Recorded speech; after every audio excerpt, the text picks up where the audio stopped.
எல்லாருக்கும் வணக்கமுங்க. பஞ்சகி சித்தர் குழம்படி டாக்டர் நடராஜன் பேசுகிறேன். நாம் இன்றைக்கி பார்க்க போகிற தலைப்பு தேநீர் தியானம், டீ மெடிடேஷன். இது வந்து புத்த மதத்தில் ஜென் இதில் அவங்க வருங்க. இது எங்கே அதிகமாக இருக்குன்னா ஜப்பானில் அதிகமாக இருக்குது.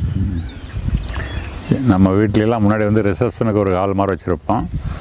ஜப்பானில் வந்து ரிசப்ஷன் பக்கத்துலேயே இது ஒரு டீ மெடிடேஷனுக்கு டீ குடிக்கிறதுக்கு ஒரு ரூம் வச்சுருப்பாங்க, கொஞ்சம் ரூம் மாதிரி வச்சுருப்பாங்க.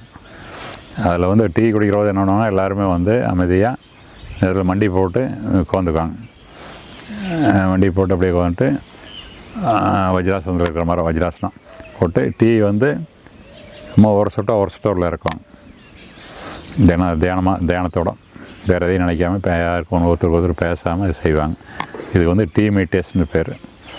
காலையில் நம்ம தியானம் பண்ணுற மாதிரி மற்றவங்களாம் சொல்லி தியானம் பண்ணுற மாதிரி காலையில் ஒரு முறையாக வச்சுருக்காங்க அங்கே ஜப்பானில்.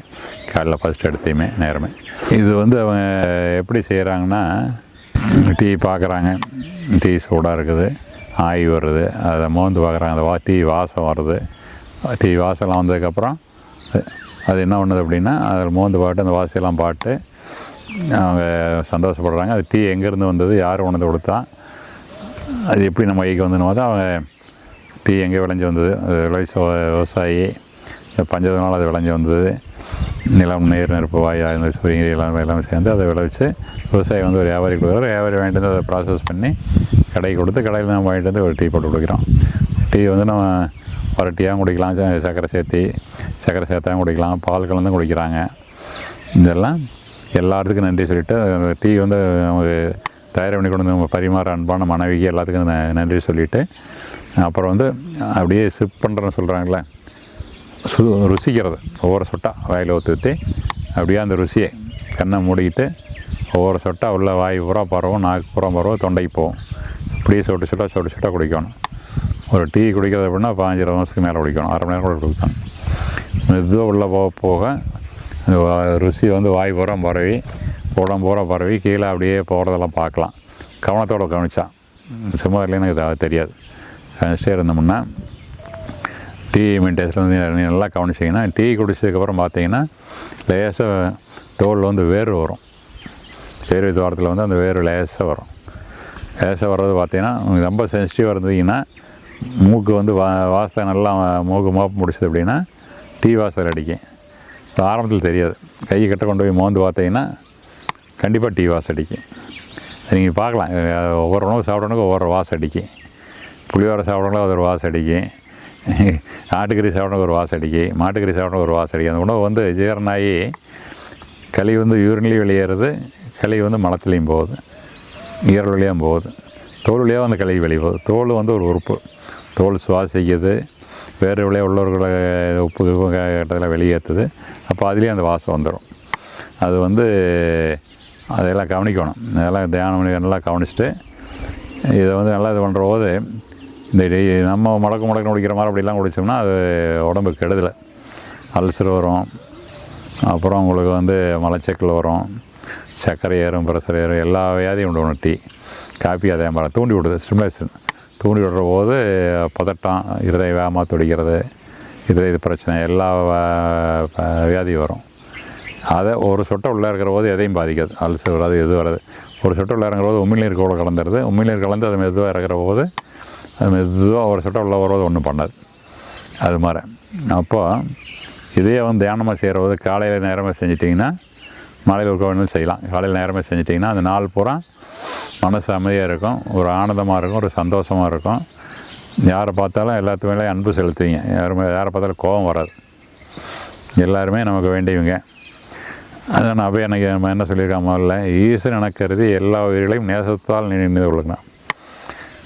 ஈசன் எல்லா உயிரும் அந்த ஈசனுடைய அம்சம்தான் அப்படின்னு நினச்சி நேசத்தால் பாசத்தால் கருதி நினச்சிக்க அப்படிங்கிற எல்லா உயிரும் நம்ம உயிர் தான், எல்லாம் நம்ம தான் அப்படின்ட்டு அவையார் அந்த காலத்தில் சொல்லியிருக்கான்.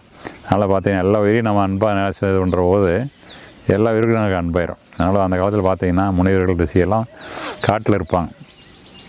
யானை, சிங்கம், புலி எது வந்தாலும் கிட்ட வந்து வண்டியோடு படுத்துக்கும். எதுவுமே அவங்கள ஒன்றும் துன்புறுத்தாது. பாம்பு வந்தாலும் பேசாமல் படுத்துக்கும். யாருமே துன்புறுத்துவானே. ஏன்னா எல்லாம் இதாங்கிற போது அவங்கள வந்து அவங்க கையால் நம்ம எல்லா உறுப்புகள் இருக்குது. நம்மளே அது வந்து கெடுதல் பண்ணுமா, நம்ம கை காலெலாம் நம்மளே கெடுதல் பண்ணால் பண்ணாது. அப்புறம் எல்லா உயிரும் நாம ஆகிற போது மூச்சு காட்டில் எல்லாமே ஒன்றுக்கு ஒன்று ஒரு பிணைப்பு இருக்குது, ஒரு அதிர்வு அலைகள் வைப்ரேஷன் இருக்குது. அப்போ வந்து எதுவுமே நமக்கு தீங்கு செய்யாது.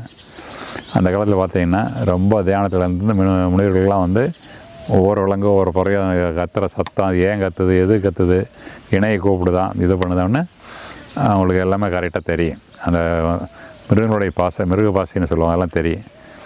அதனால தான் வந்து அந்த காலத்தில் வந்து அது மாதிரி வந்து இது பண்ணாங்க. புலிப்பாணி பார்த்திங்கன்னா அந்த காலத்தில் புலிப்பாணி வந்து போவருடைய சீடர். அவர் வந்து வெளியெல்லாம் போகிறோன்னா புலி மேலே ஏறிட்டு போகிறோம். அவருக்கு மிருக பாசை தெரிஞ்சனால ஃபாரஸ்ட் பண்ண புலி வரும், அதனால அவர் புலிப்பாணின்னு பேர் வச்சுட்டாங்க. புலிப்பாணின்னு பேர் வச்சாங்க.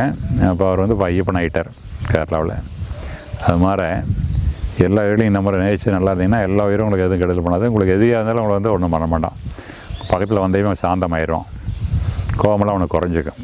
ஏன்னா உங்களுடைய வைப்ரேஷன், உங்கள் தேஜஸ் அதை அப்படியே இது பண்ணிடும். நீங்கள் வரலாற்றில் படிச்சிருப்பீங்க, விவேகானந்தர் வந்து முறையை போயிட்டு இங்கிலாந்து வந்தார். இங்கிலாந்து வந்தபோது ஒரு தெருவில் நடந்து போயிட்டுருக்காரு. எத்தாப்புல ஒரு அங்கெல்லாம் ஜெர்சிகள்லாம் வச்சு பெரிய பெரிய காளையாக இருக்கும், யானை குட்டியாட்டம் இருக்கும். வேகமாக ஒரு கோபத்தில் எல்லாம் சிதறி ஓடிடுறாங்க. விவேகானந்தர் ரோட்டில் அப்படியே நிற்கிறார். எல்லாம் சத்தம் பண்ணுறாங்க, ஓடி பெரிய எனக்கு கேட்கல, அப்படியே நிற்கிறார்.